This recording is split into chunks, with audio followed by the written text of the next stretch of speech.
ಒಂದು ಖುಷಿ, ಒಂದು ಕಡೆ ಭಯ. ಹೇಗಿದೆ ಗಾಡಿ ಗಾಡಿ ಹೆಂಗಿದ್ಯೋ? ಗಾಡಿ ನಾವು ನೋಡಿದ ತಕ್ಷಣ ಫಸ್ಟು ಅನ್ಸೋದೆ ಒಂದು 765 ಅಂತ.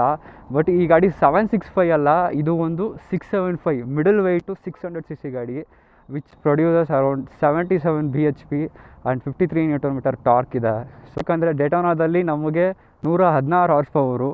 ಬಟ್ ಈ ಗಾಡಿನ ಡಿಟ್ಯೂನ್ ಮಾಡಿ ಈ ಗಾಡಿನ ಲಾಂಚ್ ಮಾಡಿದ್ರು. ಈ ಗಾಡಿಗೆ ಏನಾದರೂ ಡೆಟೋನಾ 670 ಪವರ್ ಕೊಟ್ಟಿದ್ರೆ ನೀ ಟ್ರಿಬಲ್ ಸಿಲಿಂಡರಲ್ಲಿ ಇರೋ ಗಾಡಿಗಳೆಲ್ಲ ಮಗಡೆ ಮದ್ಕೊತವೆ. ಯಾಕಂದರೆ ಇವಾಗ್ಲೂ E900, ಬ್ರುಟಾಲೆ 800 RR ಈ ಗಾಡಿಗಳೆಲ್ಲ ಇನಿಷಿಯಲಲ್ಲಿ ತಿಂದಾಕತ್ತೆ.